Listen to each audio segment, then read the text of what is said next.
بسم اللہ الرحمن الرحیم نحمده ونصلی ونسلم علی رسولہ الکریم اما بعد فاعوذ باللہ من الشیطان الرجیم۔ الحمدللہ اصول دین کورس جو کہ ہمارے ایک اور کورس یعنی فہم دین کورس کا حصہ ہے، اس کا دوسرا ہفتہ آج شروع ہو رہا ہے۔ پچھلے ایک ہفتے میں الحمدللہ ہم نے وحی اور اس کی حقیقت اور اس کی اقسام، اسی طرح تفسیر اور تفسیر کرنے کا طریقہ اور تفسیر کرنے کی جو قابلیت ہے وہ کیسے حاصل ہوتی ہے، وہ تمام علوم جو ایک مفسر کے لیے ضروری ہیں، اسی طرح حدیث اور سنت کے متعلق جو ضروری ابحاث تھیں اور مفید ابحاث تھیں، الحمدللہ وہ تمام ہم گزشتہ ایک ہفتے میں پڑھ چکے ہیں۔ آج سے ہمارا دوسرا ہفتہ شروع ہو رہا ہے۔ اس ہفتے میں انشاءاللہ آج جو ہمارا آغاز ہوگا وہ جیسے ہم نے پہلے آپ کے سامنے عرض کیا تھا کہ آج کے ہمارے کورس کا جو عنوان ہے یہ ہے اجماع امت۔ آپ حضرات نے اکثر کتابوں میں، اسی طرح علماء کرام کے بیانات میں ایک بات سنی ہوگی جس میں آپ نے سنا ہوگا کہ علماء فرماتے ہیں کہ یہ بات اجماع امت سے ثابت ہے۔ اجماع دراصل اہل سنت والجماعت کے جو چار عقائد ہیں، یعنی جو چار اصول ہیں، جو چار دلائل ہیں، یعنی اس سے مراد یہ ہے کہ اہل سنت والجماعت جب کسی ایک مسئلے کو یہ کہے کہ یہ مسئلہ شریعت سے ثابت ہے، تو اس کے شریعت سے ثابت ہونے کا مطلب یہ ہے کہ یا تو قرآن پاک میں اس کی واضح ہدایت آئی ہے، یا قرآن پاک میں اس کی واضح ہدایت تو نہیں ہے، البتہ احادیث مبارکہ میں اس بات کو بیان کیا گیا ہے۔ اسی طرح شریعت کے کسی حکم کو ثابت کرنے کے لیے اور یہ کہنے کے لیے کہ یہ شریعت کا مسئلہ ہے، اس کی ایک دلیل اجماع امت بھی ہے، یعنی امت کا اجماع اس کی ایک دلیل ہے کہ اگر پوری امت کا اجماع ہو جائے کسی ایک مسئلے پر تو وہ بھی شریعت کی نظر میں ایک دلیل ہوتی ہے۔ اور یہ ہم آپ کے سامنے اس بات کو بھی ثابت کریں گے کہ اجماع امت دلیل کیسے ہے۔ قرآن پاک کے حوالوں سے، قرآن پاک کی تفسیر سے ہم یہ بات ثابت کریں گے آپ کے سامنے کہ جو امت کا اجماع ہے یہ بھی ایک دلیل ہے، اور اس کی وجہ سے بھی کوئی شریعت کا مسئلہ ثابت کیا جا سکتا ہے۔ یعنی یہ ہو سکتا ہے کہ ہم کہیں کہ یہ مسئلہ شریعت کا یوں ہے اور اس کی پیچھے دلیل ہمارے پاس امت کا اجماع ہو۔ تو اجماع کی حقیقت کو اور اجماع کی حیثیت کو جاننے سے پہلے سب سے پہلے ہمیں یہ معلوم ہونا چاہیے کہ اجماع کہتے کسے ہیں۔ جس طرح ہم نے ماقبل میں کسی بھی چیز کو واضح کرنے کے لیے اور اس کو تفصیل سے سمجھانے کے لیے اس کی لغوی اور اسی طرح اس کی اصطلاحی تعریفات، یعنی اس کی تعریف کیا ہے، وہ جب لغت کا لغت والے لفظ اجماع بولتے ہیں تو اس اجماع کے لفظ سے وہ کیا مراد لیتے ہیں، تو لغت میں اجماع کے لفظ کا مطلب ہے اتفاق، یعنی لغوی اعتبار سے اجماع کہتے ہیں کہ اگر سب لوگ ایک بات پر کسی بات پر اتفاق کر لیں تو لغت میں یہ کہا جا سکتا ہے کہ ان سب لوگوں نے اجماع کر لیا ہے۔ کسی بھی معاملے پر عام لوگ بھی کسی معاملے پر اتفاق کر لیں تو لغت کے اعتبار سے اس کو یہ کہا جا سکتا ہے کہ انہوں نے اس بات پر اجماع کر لیا ہے، یعنی اتفاق۔ لیکن شریعت میں جب ہم یہ بات بولتے ہیں کہ فلاں مسئلہ اجماع امت سے ثابت ہے تو اس وقت اجماع امت کا کیا مطلب ہوتا ہے، تو وہ آپ کے سامنے عرض کر دیتے ہیں کہ آپ صلی اللہ علیہ وسلم کی وفات کے بعد کسی زمانے کے تمام اہل علم کا کسی حکم شرعی پر متفق ہو جانا، یعنی تمام اہل علم یہ کہیں کہ یہ شریعت کا مسئلہ تو اس طرح ہے، تو اگر سب لوگ اس پر اتفاق کر لیں تو ہم کہیں گے کہ تمام اہل علم نے اس مسئلے پر اتفاق کیا ہے اور یہ تمام اہل علم کا اس مسئلے پر اجماع ہے۔ تو یہ آپ کے سامنے اس کی لغوی اور اصطلاحی تعریف آ گئی۔ تو جیسے ہی آپ کے سامنے ہم نے بات عرض کی کہ تمام اہل علم کسی حکم شریف پر متفق ہو جائیں تو اس کو اجماع کہتے ہیں، تو ایک سوال ہمارے ذہن میں آتا ہے. ایک سوال یہ ہے کہ آپ کے سامنے اسکرین پر سوال شو ہو رہا ہے، نظر آ رہا ہے کہ کیا سارے علماء امت، تمام مجتہدین متفق ہو کر کوئی نیا شرعی حکم ایجاد کر سکتے ہیں یا نہیں؟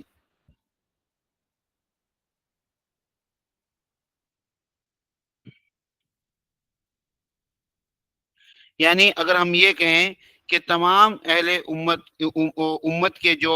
حضرات علماء کرام ہیں، کیا ان کے پاس اس بات کی اتھارٹی ہے کہ وہ متفق ہو کر ایک نیا شرعی حکم ایجاد کر لیں؟ یعنی ابھی تک قرآن پاک میں بھی وہ حکم نہ ہو اور احادیث مبارکہ میں بھی وہ حکم ہمارے سامنے نہ آیا ہو، لیکن اس کے باوجود وہ سب حضرات متفق ہو کر ایک کہیں کہ بھئی یہ شریعت کا حکم ہے، یہ اس طرح کر سکتے ہیں؟ تو ظاہری سی بات ہے کہ ایسے تو نہیں کر سکتے. جب نہیں کر سکتے تو یہ تو بھائی خدائی اختیار ہے، یہ تو اللہ تعالیٰ کا ایک اختیار ہے، اور اللہ تعالیٰ کبھی تو اس اختیار کو خود اس طرح ظاہر فرماتے ہیں کہ اپنے کلام میں اس کو لے آتے ہیں قرآن مجید میں، اور کبھی اس خدائی اختیار کو وہ ظاہر فرماتے ہیں، حضرت محمد صلی اللہ علیہ وسلم کو وحی کے ذریعے بیان کرتے ہیں معنی کو، اور آپ صلی اللہ علیہ وسلم حدیث مبارکہ میں اللہ تعالیٰ کے کسی حکم کو ظاہر فرما دیتے ہیں. تو یہ تو خدائی اختیار ہے. تو علماء کے پاس اس بات اختیار ہے؟ اس کا کلیئر جواب ہے، واضح جواب ہے کہ علماء کے پاس اس قسم کا، تمام علماء اور تمام مجتہدین، ان کے پاس اس قسم کا کوئی اختیار نہیں ہے، اور وہ کوئی نیا حکم بنا نہیں سکتے. جو جب نہیں بنا سکتے تو پھر آپ کے ذہن میں یہ بات آئے گی کہ جب وہ ایک نیا حکم بنا ہی نہیں سکتے تو پھر اجماع کیسے شرعی دلیل ہے؟ پھر ہم کیسے کہہ سکتے ہیں کہ اجماع سے ایک حکم ثابت ہو گیا ہے؟ پھر کیسے کہا جا سکتا ہے کہ اجماع سے ایک حکم ثابت ہو گیا ہے؟ اس کا جواب کیا ہے؟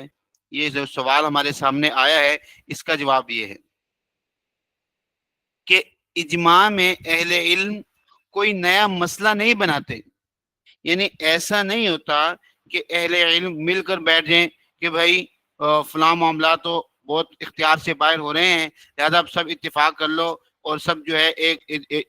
اجلاس بلا لو، ایک میٹنگ کر لیتے ہیں، اور بڑے بڑے علماء سب اس میں آ جاتے ہیں، اور بھائی آج کے بعد یہ مسئلہ یوں نہیں یوں ہے.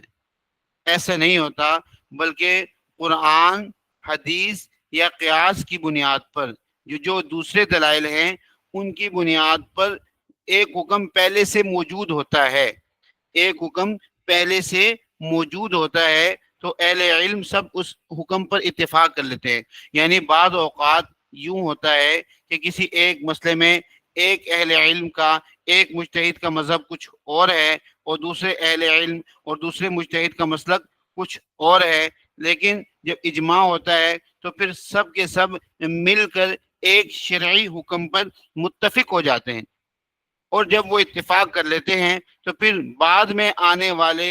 کے لیے یہ بات، اس بات کی گنجائش نہیں ہوتی کہ جب سب اہل علم نے اپنے زمانے میں ایک مسئلے پر اتفاق کر لیا ہے تو کسی انڈیویجول، کسی انفرادی شخصیت کے لیے اس بات کی اب گنجائش نہیں رہتی کہ اب وہ کہے کہ بھئی یہ مسئلہ تو اس طرح نہیں ہے، اس طرح ہے. اس لیے کہ اب اہل علم سب اس مسئلے کے ایک جہت پر متفق ہو چکے ہیں. اس کے بعد اب کسی کے لیے اس بات کی گنجائش نہیں ہے اہل سنت والجماعت کے نزدیک کہ اب مزید وہ کوئی نیا مسئلہ اس حوالے سے بیان کرے، دوسرا مسئلہ بیان کرنا چاہے اور اس پہ اجماع نہ ہوا ہو تو اس پہ تو گنجائش ہوتی ہے، لیکن جس مسئلے پہ ایک دفعہ اجماع ہو چکا ہو تو اس میں مزید پھر گنجائش نہیں ہوتی.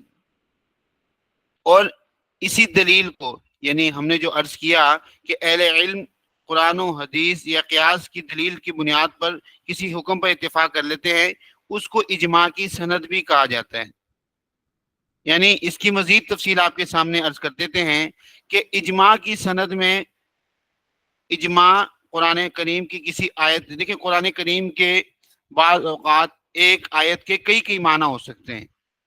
بعض اوقات عین ممکن ہے کہ ایک آیت کے ایک سے زائد معنی ہوں. ایک آیت کے ایک سے زائد معنی ہوں، یہ عین ممکن ہے۔ اچھا، تو اب اجماع کیا کرتا ہے؟ اجماع یہ کرتا ہے، اہل علم اجماع میں کرتے یہ ہیں کہ کسی ایک معنی کے اوپر اتفاق کر لیتے ہیں۔ یعنی پہلے تو اس آیت کے کسی دوسرے معنی کو بھی ترجیح دی جا سکتی تھی۔ اجماع سے پہلے تو کوئی کہہ سکتا تھا کہ اس آیت کے کوئی اور مطلب بھی ہو سکتا ہے، لیکن جب اجماع ہو جاتا ہے تب دوسرے جو احتمالات ہیں، دوسرے معنی کا چانس کہ ہو سکتا ہے کہ اس آیت سے یہ دیکھو، وہ تو قرآن پاک یا احادیث یہ تو شاہی کلام ہے، اس کے اندر کئی جہات ہوتی ہیں، اور جب کئی جہات ہوتی ہیں تو پھر اس میں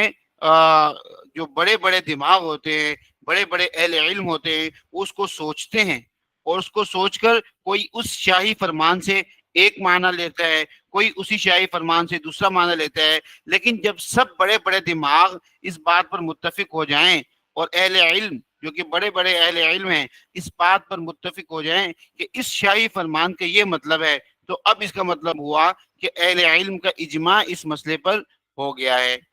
اب جو قرآن میں نے عرض کیا کہ اہل علم کوئی نیا مسئلہ نہیں بناتے، بلکہ پہلے سے موجود کسی ایک مسئلے پر سب کا اتفاق ہو جاتا ہے۔ جب سب کا اتفاق ہو جاتا ہے تو اس وقت اس مسئلے کو اجماعی حیثیت حاصل ہو جاتی ہے۔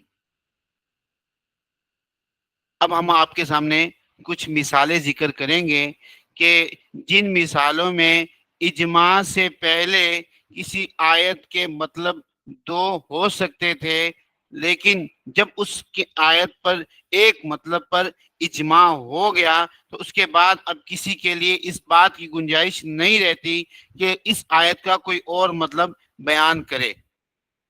چنانچہ آپ کے سامنے اب مثالیں ذکر کی جاتی ہیں۔ اجماع، جو آیت یا جو حدیث اجماع کی بیک پر ہوتی ہے، جس بنیاد پر اجماع ہوتا ہے، اس کو سند اجماع کہا جاتا ہے۔ اس کو اجماع یعنی اجماع کی بیس یہ آیت ہے، سند یعنی اجماع کی بیس، اجماع کی بنیاد یہ آیت ہے، یہ حدیث ہے، یہ قیاس ہے۔ پہلی مثال جہاں پہ سند اجماع یعنی اجماع کی بنیاد، اجماع کی بیس، اجماع کی دلیل ایک آیت ہے۔ چنانچہ آپ کے سامنے ایک مسئلہ ذکر کیا جاتا ہے کہ سب اہل علم کا اس بات پر اتفاق ہے، اور اس بات سب اہل علم کا اجماع ہے کہ دادی اور نانی سے نکاح کرنا حرام ہے۔ ٹھیک ہے، بالکل بہت واضح سی بات ہے، سب کو پتہ ہے کہ دادی سے بھی نکاح نہیں کیا جا سکتا اور نانی سے بھی نکاح نہیں کیا جا سکتا۔ اس مسئلے کی بنیاد یہ جو آپ کے سامنے آیت آ رہی ہے، یہ آیت اس مسئلے کی بنیاد ہے۔ قرآن پاک میں کیا فرمایا جاتا ہے کہ حرمت علیکم امہاتکم و بناتکم، اس کا ترجمہ ہے کہ حرام کی گئی ہیں تم پر تمہاری مائیں اور تمہاری بیٹیاں۔ اب اس آیت کے کس معنی پر اجماع ہوا ہے، اور اجماع سے پہلے اس آیت کا مطلب کیا ہو سکتا تھا، کون سے دوسرے معنی کا احتمال ہو سکتا تھا، اور اجماع کے بعد ان معنوں کو بیان کیا جانا اب مشکل ہے، بلکہ اب اس شرعی لحاظ سے اس کی اجازت ہی نہیں ہے۔ یہ آپ کے سامنے اجماع نے کیا کیا، اجماع کا فائدہ کیا ہوا؟ اجماع سے پہلے جب تک اس آیت کے معنی پر اجماع نہیں ہوا تھا تب تک، اب دیکھیں اس آیت کا مطلب ہے کہ تم پر تمہاری مائیں حرام ہیں اور تمہاری بیٹیاں حرام ہیں۔ اب ماں کا ایک حقیقی معنی ہے، ماں کا لفظ ماں کا ایک حقیقی معنی ہے، یعنی وہ عورت کہ جس نے تمہیں پیدا کیا، یہ وہ عورت جس نے تمہیں پیدا کیا۔ تو اب اس میں کیا،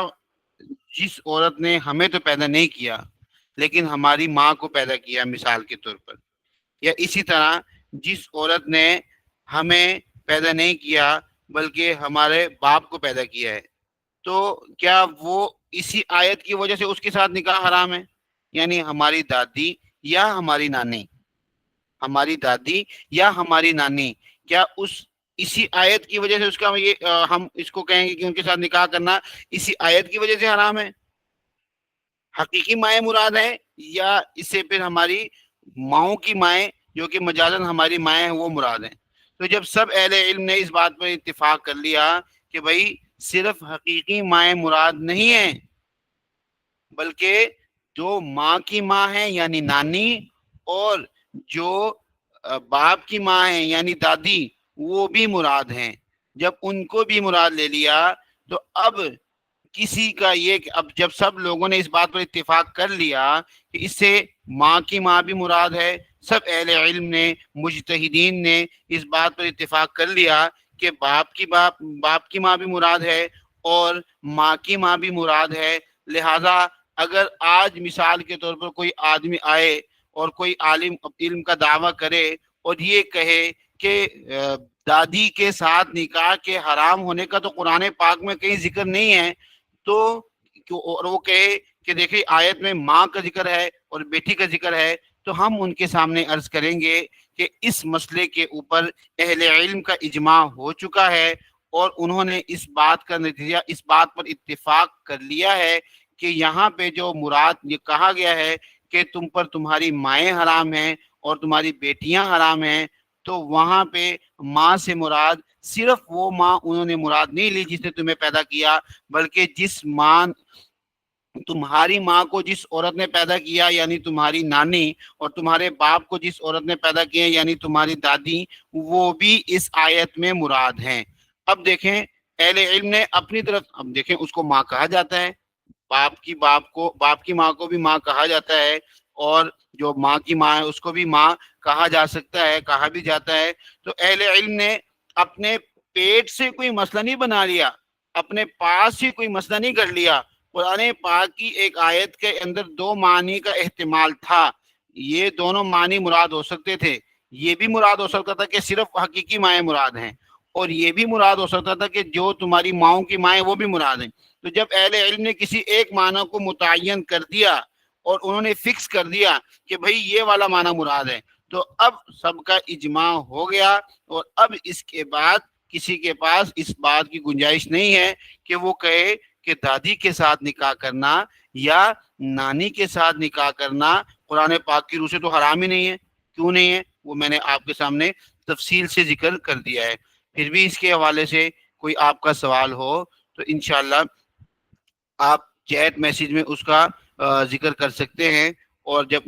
ہم اس کو انشاءاللہ دیکھ لیں گے۔ بہرحال یہ ایک مثال تھی اس بات کی کہ اہل علم اپنے پاس سے کوئی مسئلہ نہیں بناتے، بلکہ وہ کسی مسئلے پہ اجماع کرنے کا مطلب یہ ہوتا ہے کہ کسی آیت میں یا کسی حدیث میں کئی دوسرے معنی کا بعض اوقات احتمال ہوتا ہے، اور اہل علم سب مل کر کسی ایک معنی کے اوپر متفق ہو جاتے ہیں تو اس کو اجماع کہا جاتا ہے، اور وہ اہل سنت والجماعت کے نزدیک ایک دلیل شرعی ہے، اس کی بنیاد پر دین کے مسائل ثابت کیے جا سکتے ہیں، اور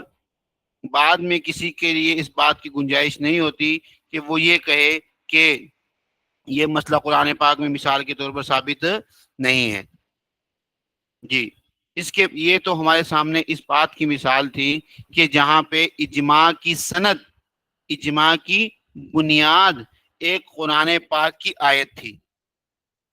اب ہم آگے چلتے ہیں اور ایک اور مثال دیکھتے ہیں۔ ایک اور مثال ہمارے سامنے آ گئی کہ سند اجماع حدیث بھی ہو سکتی ہے،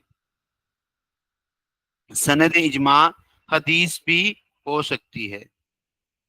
ایک مسئلہ آپ کے سامنے ذکر کرتے ہیں، اور اس مسئلے کے بعد پھر ہم یہ بات واضح کریں گے کہ یہ مسئلہ اجماع امت سے ثابت ہے، اور اجماع امت سے ثابت ہونے کا اس کے اندر معنی بھی واضح کریں گے انشاءاللہ تفصیل کے ساتھ۔ اب دیکھیں ایک مسئلہ ہے، سب اہل علم کا اس بات پر اتفاق ہے کہ کھانے پینے کی کوئی بھی چیز خریدنے کے بعد جب تک اس پر قبضہ نہ کر لیا جائے، مثال کے طور پر گندم خرید لی ہے یا کوئی اور ایسے کھانے پینے کی چیز ہے، کہ جب تک اس پر خریدنے والا ایک مرتبہ خود قبضہ نہ کر لے تب تک اس کے لیے اس بات کی گنجائش نہیں ہے کہ وہ آگے اس کو فروخت کرے۔ یہ ایک مسئلہ ہے۔ مسئلہ واضح ہو گیا ہے کہ کھانے پینے کی کوئی بھی چیز جب تک یہ اگر آدمی کھانے پینے کی کوئی چیز خریدتا ہے تو جب تک اس پر قبضہ نہیں کر لیتا، اپنی کسٹڈی میں نہیں لے لیتا، اپنے رسک میں نہیں لے لیتا، اس وقت تک اس کے لیے اس بات کی اجازت نہیں ہے کہ وہ اپنی کسٹڈی، اپنے رسک، اپنے قبضے میں آنے سے پہلے اس کو فروخت کر دے۔ ایک اہل علم کے نزدیک متفقہ مسئلہ ہے، اہل سنت والجماعت کے علماء مجتہدین جو ہے سب کے نزدیک متفقہ مسئلہ ہے۔ جی اچھا جی، اس کی بنیاد کیا ہے؟ اس کی بنیاد یہ ہے، حدیث پاک میں آتا ہے، ترمذی شریف کی حدیث ہے کہ من ابتاع طعاما فلا يبعه حتى يستوفيه، کہ جس نے کوئی کھانے کی چیز خریدی وہ اس پر جب تک قبضہ نہ کر لے اسے فروخت نہ کرے، جب تک اس کھانے کی چیز پر قبضہ نہ کر لے اس کو فروخت نہ کر لے، فروخت نہیں کر سکتا۔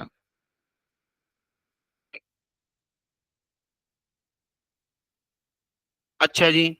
اب یہ تو ایک مسئلہ ہے اور اس مسئلے کی سند آپ کے سامنے ذکر کر دی۔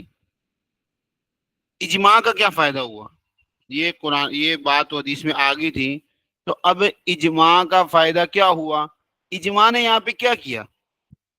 یہ تو حدیث میں بات آ گئی تھی، تو پھر اجماع کا فائدہ کیا ہوا؟ وہ فائدہ آپ کے سامنے ذکر کرتے ہیں۔ وہ فائدہ یہ ہے کہ میں نے گزشتہ اسباق میں آپ کے سامنے حدیث کی قسمیں بیان کی گئی تھیں، اس میں ایک قسم حدیث کی خبر واحد تھی، تو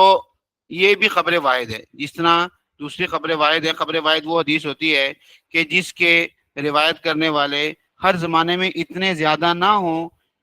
کہ بہت زیادہ نہ ہوں، تو لیکن یہ ایسی حدیث ہے کہ اس کی روایت کرنے والے ہر زمانے میں بہت زیادہ نہیں رہے۔ تو اب جب تک کوئی فقیہ، جب تک اس حدیث کے معنی پر اجماع نہیں ہوا تھا، تو کوئی بھی فقیہ یا کوئی مجتہد یہ کہہ سکتا تھا اپنی کسی دلیل کی بنیاد پر کہ بھائی اس سے مراد فلاں خاص قسم کو کوئی کھانا ہوگا، یا اس سے مراد وہ کھانے مراد ہیں جو کہ جلدی خراب ہوتے ہیں، اور وہ کھانے جو کہ خراب نہیں ہوتے وہ مراد نہیں ہیں۔ پہلے ان باتوں کی گنجائش تھی دلائل کی بنیاد پر، لیکن جب سب اہل علم نے اس بات پر اتفاق کر لیا کہ اس حدیث سے مراد ہے کہ کھانے پینے کی کوئی بھی چیز ہو، جب تک اس کو خرید کر اس پر قبضہ نہیں کر لیا جاتا، اس کو اپنے رسک میں نہیں لے لیا جاتا۔ رسک میں لینے کا مطلب یہ ہے کہ اب اگر ہلاک ہوئی، اب اگر ضائع ہوگی تو وہ میری ضائع ہوگی، تب تک اس کو آگے بیچنا جائز نہیں ہے۔ لیکن جب اجماع ہو گیا تو اب اس میں کسی اور معنی کا بیان کرنے کی گنجائش نہیں ہے، بلکہ ہم کہہ سکتے ہیں کہ پہلے اس حدیث کے مطلب میں دوسرے معنی لینے، مراد لینے کے احتمال اور چانسز بھی تھے، لیکن جب اجماع ہو گیا، جب اجماع ہو گیا تو اب کوئی بھی اس میں یہ نہیں کہہ سکتا کہ اب یہاں کھانے پینے کی کوئی خاص چیز مراد ہے، یا فلاں قسم کا کھانا مراد ہے، فلاں قسم کا کھانا مراد نہیں ہے، بلکہ اس پر اجماع ہو چکا ہے۔ اور اس کے اوپر مزید اب بعد میں آنے والا کوئی بھی مجتہد یہ کہے کہ بھائی فلاں قسم کا جو کھانا ہے اس کو کھانے کی کوئی چیز ہے، اس کو بیچنا جائز ہے قبضہ کرنے سے پہلے، تو ہم اس کو اس بات کی گنجائش نہیں دیں گے۔ کیوں نہیں دیں گے؟ اس لیے نہیں دیں گے کہ ہم ان سے عرض کریں گے کہ اس مسئلے کے اوپر اجماع مجتہدین زمانہ کا اجماع ہو چکا ہے۔ تو یہ اجماع کی بنیاد کیا تھی؟ یہاں پر سنت تھی اور حدیث تھی۔ تو اجماع کی بنیاد جیسے ہم نے عرض کیا ہے کہ اجماع قرآن پاک کی بنیاد پر بھی ہو سکتا ہے، اجماع حدیث مبارکہ کی بنیاد پر بھی ہو سکتا ہے، اسی طرح اجماع قیاس شرعی کی بنیاد پر بھی کیا جا سکتا ہے۔ قیاس شرعی کی بنیاد پر بھی اجماع کیا جا سکتا ہے۔ اس کی کیا مثال ہے؟ قیاس شرعی بھی سند اجماع ہو سکتا ہے۔ یہ تیسری مثال ہے۔ پہلی مثال قرآن پاک کی تھی، دوسری مثال حدیث مبارکہ کی تھی، اور تیسری مثال قیاس شرعی ہے۔ قیاس کہتے ہیں کہ ملتے جلتے مسئلوں میں، یعنی شریعت نے ایک مسئلہ، ویسے قیاس کی جو آگے تعریف ہے، اگلا جو ہمارا ٹاپک ہے انشاءاللہ، اگلا ہمارا موضوع ہے وہ قیاس شرعی ہی ہے، لیکن میں تھوڑا سا اس کا خلاصہ عرض کر دیتا ہوں کہ قیاس کہتے ہیں کہ جو مسئلہ ایک دفعہ حدیث مبارکہ میں آ گیا ہے اور تو اسی چیز کی طرح، اس مسئلے کی طرح ملتا جلتا کوئی اور مسئلہ ہمارے سامنے آئے تو ہم یہ کہیں کہ بھئی فلاں جگہ پہ اس طرح کا مسئلہ جب آیا تھا تو اس کا حکم یہ تھا، لہذا یہاں پہ بھی فلاں مسئلے کا حکم اسی طرح لگا دیں گے۔ قیاس یعنی اندازہ لگانا، یعنی قیاس کرنا، اندازہ لگانا ایک ہی معنی ہے۔ تو قیاس شرعی، اب غور سے سنیں کہ اس مسئلے پر ایک مسئلہ پہلے آپ کے سامنے عرض کرتے ہیں، پھر اس مسئلے کو انشاءاللہ ایکسپلین کریں گے تفصیل کے ساتھ۔ شریعت کا مسئلہ یہ ہے کہ اہل علم کا اس بات پر اتفاق اور اجماع ہے کہ اگر کوئی شخص چاول، ایک شخص کے پاس چاول ہوں اور دوسرے شخص کے پاس بھی چاول ہوں، کچے چاول جیسے ہوتے ہیں، تو ایک دونوں طرف سے اگر ایک آدمی مثال کے طور پر 40 من چاول دے رہا ہے تو دوسرے آدمی کے پاس بھی 40 من چاول ہی ہونے چاہیے۔ دونوں طرف سے چاول کا وزن برابر ہونا ضروری ہے، دونوں طرف سے چاول کا وزن برابر ہونا ضروری ہے۔ اب اور دو شرطیں ہیں، اگر چاول، ایک بندے کے پاس چاول کا دکاندار ہے، دوسرا بندہ بھی چاول کا دکاندار ہے، اور وہ کہتا ہے کہ میں تمہیں چاول فروخت کرتا ہوں، تو دوسرا خریدتا ہے، تو اب یہاں پہ دو شرطیں ضروری ہیں۔ پہلی شرط یہ ہے کہ دونوں طرف سے چاول برابر ہوں، اور دوسری شرط یہ ہے کہ نقد نقد ہوں۔ یہ نہیں ہو سکتا کہ ایک آدمی کہے کہ میں تو تمہیں چاول ابھی دے دیتا ہوں، تم ٹھہر کے دے دینا، نہیں، بلکہ دونوں طرف سے چاولوں کا وزن بھی برابر ہونا چاہیے اور ادائیگی بھی فوراً ہونی چاہیے۔ وہ اگرچہ ایک طرف سے اچھی کوالٹی کے چاول ہوں، دوسری طرف سے گھٹیا کوالٹی کے چاول ہوں، لیکن اس کے باوجود دونوں کی طرف سے برابری بھی ضروری ہے اور نقد بھی حوالگی ضروری ہے۔ اب یہ ایک مسئلہ ہے۔ اچھا جی، اب اس مسئلے پہ اجماع ہے علماء کا، یعنی آپ سے عرض کرتے ہیں کہ شوافع، امام ابو حنیفہ، امام شافعی، امام مالک، امام احمد بن حنبل ہے مولا، جو اہل سنت والجماعت کے بڑے بڑے ائمہ ہیں، ان سب کا اس بات پر اتفاق ہے۔ اس کی بنیاد کیا ہے؟ اس کی بنیاد یہ ہے کہ ایک حدیث مبارکہ ہے، ان حدیث مبارکہ میں 6 چیزوں کو بیان کیا گیا ہے۔ اس حدیث مبارکہ میں یہ بیان کیا گیا ہے کہ 6 چیزیں جب آپس میں ایک دوسرے کے ساتھ ان کا تبادلہ کیا جائے اور ایک دوسرے کے بدلے میں اس کو فروخت کیا جائے تو ان کو برابر سرابر ہونا اور نقد نقد ہونا ضروری ہے۔ وہ حدیث کیا ہے؟ آپ نے فرمایا ہے کہ سونا، چاندی، گندم، جو، کھجور اور نمک۔ سونا، چاندی، گندم، جو،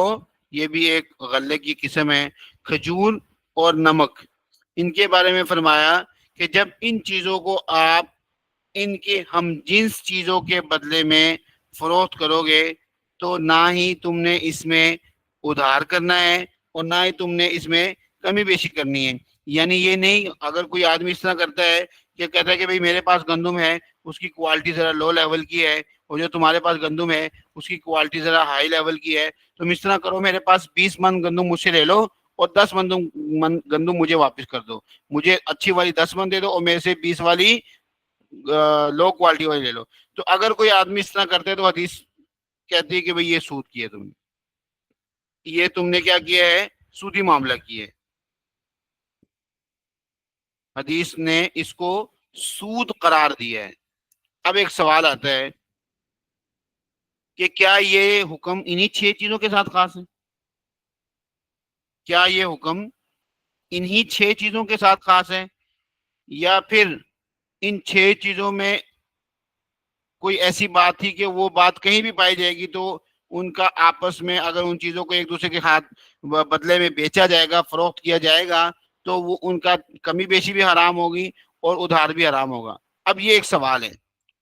اب سب اہل علم کا اس بات پر اتفاق ہے، مجتہدین فرماتے ہیں کہ حدیث مبارکہ میں جو 6 چیزیں بیان کی گئی ہیں، یعنی سونا، چاندی، گندم، جو، کھجور اور نمک، یہ جو 6 چیزیں بیان کی گئی ہیں، یہ صرف یہ 6 چیزیں مراد نہیں ہیں،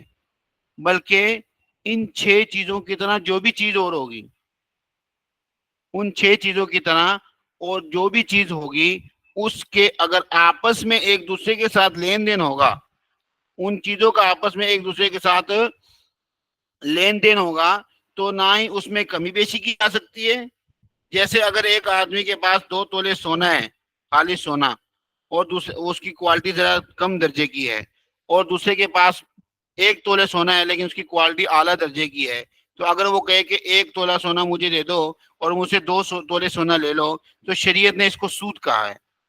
اسی طرح چاندی کے بارے میں، گندم کے بارے میں، نمک کے بارے میں، ایک آدمی کہتا ہے کہ میرے پاس بھائی ریفائن شدہ اچھا نمک ہے، تو یہ تم 1 بوری لے لو اور تمہارے پاس جو 5 بوری ہیں یہ مجھے دے دو،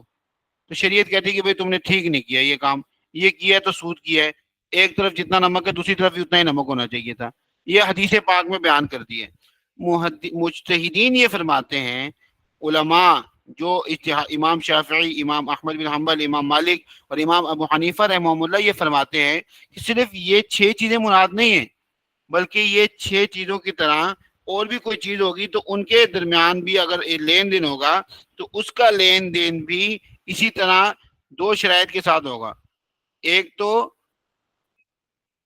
برابری ضروری ہوگی اس میں، اور دوسرا کیا ضروری ہوگا؟ نقد ہونا ضروری ہوگا۔ کیوں؟ اس کی وجہ کیا ہے؟ اس لیے اب جب سب علماء نے اس بات پر اتفاق کر لیا ہے اور انہوں نے اب قیاس کیا، انہوں نے اب سب لوگوں نے مل کر سوچا، تو امام ابو حنیفہ رحمہ اللہ نے یہ فرمایا کہ بھائی اس کے اندر جو وجہ ہے نا، وہ وجہ مثال کے طور پر جتنی جو 6 چیزیں بیان کی ہیں نا، تو ان میں یا تو چیزیں جو ہیں اکثر تل کر بکنے والی چیزیں ہیں، جتنی بھی چیزیں بیان کی ہیں اکثر ایسی چیزیں ہیں جن کا وزن کر کے بیچا جاتا ہے، جن کو اب دیکھیں سونے کو بھی وزن کر کے بیچا جاتا ہے، چاندی کو بھی وزن کر کے بیچا جاتا ہے، اور اسی طرح جو گندم ہے اس کو بھی وزن کر کے بیچا جاتا ہے یا ماپ کر بیچا جاتا ہے، اور جو ہے یہ اور کھجور اور نمک، یہ ساری چیزیں ایسی ہیں جو کہ وزن کر کے بیچی جاتی ہیں۔ لہذا جو کوئی چیز ایسی ہو کہ جس کو وزن کر کے فروخت کیا جاتا ہو، جس کو تول کر یا ماپ کر، یعنی گڑویوں کے جیسے ماپنے کی مثال جیسے لیٹر ہے، تیل ہے، اور پیٹرول آپ ڈلواتے ہیں تو وہ ماپ کے ذریعے ہوتا ہے، دودھ آپ لیتے ہیں تو وہ بھی ماپ کے ذریعے ہوتا ہے، وہ ماپنے کے ذریعے ہوتا ہے کہ 1 گڑوی 2 گڑوی۔ تو امام ابو حنیفہ رحمہ اللہ فرماتے ہیں کہ ہر وہ چیز، اب اس حدیث کے اندر جتنی چیزیں آئی ہیں ان کے اندر جو مشترکہ بات وہ یہ تھی کہ ان میں جتنی بھی چیزیں ہیں وہ تل کر بکتی ہیں یا ان کو کیل کر کے ماپ کے ذریعے بیچا جاتا ہے۔ تو امام ابو حنیفہ رحمہ اللہ نے اب یہ مسئلہ بیان فرمایا کہ جو بھی چیز تل کر یا ماپ کر بیچی جائے گی اور اس چیز کو بیچا اسی طرح کی چیز کے ساتھ جائے گا، یعنی ایک دونوں طرف وہی چیز ہوگی، تو اب امام ابو حنیفہ رحمہ اللہ فرماتے ہیں اب 2 باتیں ضروری ہیں، ایک تو برابری ضروری ہے اور دوسری کیا ضروری ہے کہ فوراً نقد در نقد ہو، ادھار نہیں ہونا چاہیے۔ تو یہ اب جس طرح امام ابو حنیفہ رحمہ اللہ نے ان 6 چیزوں کے درمیان ایک مشترکہ چیز نکال لی تھی، اسی طرح امام شافعی رحمۃ اللہ علیہ نے بھی کوئی چیز نکال لی مشترکہ، اور امام احمد بن حنبل رحمہ اللہ نے بھی ان 6 چیزوں کو سامنے رکھا اور انہوں نے فرمایا کہ دیکھو ان میں 2 باتیں ہیں، ایک بات تو ہے کہ یا تو کھانے پینے والی چیزیں ہیں، یا تو جو 6 چیزیں ہیں یا تو وہ کھانے پینے والی چیزیں ہیں یا وہ کرنسی ہیں۔ تو مثال کے طور پر انہوں نے یہ بتا دیا کہ اگر کرنسی ہوگی یا کھانے پینے والی جو بھی چیز ہوگی، اس کو بھی جب آپس میں بیچیں گے تو اگر مقابلے میں وہی چیز آئے گی تو پھر 2 چیزیں ضروری ہیں، 2 شرطیں جن کا خیال رکھنا ضروری ہوگا۔ وہ 2 شرطیں کون سی ہیں؟ ایک شرط یہ ہے کہ اس میں کمی بیشی نہیں ہو سکتی، اور دوسری شرط یہ ہے کہ اس میں ادھار نہیں ہو سکتا۔ تو علماء نے اس میں قیاس کیا اور انہوں نے ایک مشترکہ چیز نکال لی۔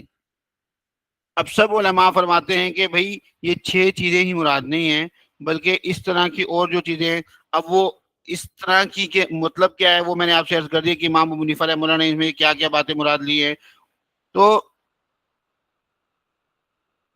اس قیاس کے پیش نظر سب اہل علم کا اس بات پر اتفاق ہے کہ چاول جو ہے وہ بھی ان 6 چیزوں کے مشابہ ہیں. امام ابو حنیفہ رحمہ اللہ مثال کے طور پر یہ بیان فرماتے ہیں کہ چاول، ویسے پہلے تو چاول کیل کے ذریعے سے بیچے جاتے تھے، لیکن آج کل تول کے ذریعے سے بیچے جاتے ہیں، یعنی برتنوں کے ذریعے سے نہیں ماپے جاتے، اب تولے جاتے ہیں. تو امام ابو حنیفہ رحمہ اللہ فرماتے ہیں کہ دیکھو چاول ایسی چیز ہے کہ جن کو تول کے بیچا جاتا ہے، لہذا چاول کا اگر چاول کے بدلے میں مقابلہ ہو، ایک طرف سے بھی چاول ہوں اور دوسری طرف سے بھی چاول ہوں، تو دونوں کے چاولوں کا وزن میں برابر ہونا بھی ضروری ہے اور دونوں کے چاولوں کا موقع پہ ادا کرنا بھی ضروری ہے. اور دوسرے امام صاحب مثال کے طور پر امام مالک رحمہ اللہ فرماتے ہیں کہ چاول تو کھانے والی چیز ہے، جس طرح گندم بھی کھانے والی چیز تھی، جس طرح جو بھی کھانے والی چیز تھی، جس طرح نمک بھی کھانے والی چیز تھی، جس طرح. تو اب انہوں نے کہا کہ دیکھیں چاول ایک ایسی چیز ہے کہ جو ان 6 چیزوں کے مشابہ ہے، لہذا سب ائمہ نے یہ متفقہ یہ فیصلہ کیا کہ اس کے چاول کے باہمی تبادلے کی صورت میں، یعنی اگر دونوں طرف چاول کا لین دین ہوگا تو نہ کوئی کمی بیشی کر سکتا ہے اور نہ اس میں کوئی ادھار کر سکتا ہے. تو اب دیکھیں اس مسئلے میں اجماع کی دلیل کیا ہے. اس مسئلے میں اجماع کی دلیل قیاس ہے، یعنی سب ائمہ نے قیاس کیا اور سب ائمہ نے یہ سوچا کہ بھئی وہ کون سی چیز ہے کہ جن حدیث پاک میں جن چیزوں کو پیش نظر رکھ کے ان 6 باتوں کو بیان کیا گیا. تو سب ائمہ نے قیاس کیا اور اپنے اپنے اعتبار سے ایک ایک چیز نکالی، لیکن چاول میں اب سب کا اتفاق ہو گیا کہ بھئی یہ چاول ان 6 چیزوں میں تو نہیں ہے. یہ چاول ان 6 چیزوں میں کہ جن کا آپ صلی اللہ علیہ وسلم نے نام لے کے بیان کیا کہ ان کا تبادلہ 2 شرطوں کے ساتھ ہوتا ہے، ان میں نہیں، لیکن پھر بھی ان میں کمی بیشی کرنا اور ادھار کرنا حرام ہے. تو اب اگر ہم کہیں کہ سب اہل علم کا اجماع ہے کہ چاول کا آپس میں چاول کے ساتھ اگر تبادلہ ہوتا ہے اور فروخت ہوتی ہے، خرید و فروخت ہو سکتی ہے، تو بالکل ہو سکتی ہے، لیکن 2 شرطیں ہیں. ایک تو نقد پر نقد ہونا ضروری ہے، ادھار نہیں چلے گا، اور کمی بیشی بھی نہیں چل سکتی. اب اگر ہم کہیں کہ اجماع کی بنیاد ہے تو کوئی کہہ سکتا ہے کہ اہل علم نے یہ مسئلہ کہاں سے نکال لیا، یہ تو خدائی اختیار ہے نیا مسئلہ بیان کرنا. بھائی اہل علم نے اپنے پاس سے مسئلہ بیان ہی نہیں کیا، اہل علم نے تو حدیث مبارکہ میں بیان کیے گئے مسئلے پر اس میں سے ایک قیاس کیا اور سب کا قیاس متفق ہو گیا. سب کا قیاس یہاں پہ آ کے متفق ہو گیا کہ یہ ایک ہمارے پاس ایسی ایک چیز آ گئی ہے کہ اس کے اندر سب کا اتفاق ہے. تو ہم کہیں گے کہ یہ مسئلہ اجماعی مسئلہ ہے اور اس کی بنیاد قیاس صحیح ہے. اللہ حافظ. السلام علیکم ورحمۃ اللہ وبرکاتہ.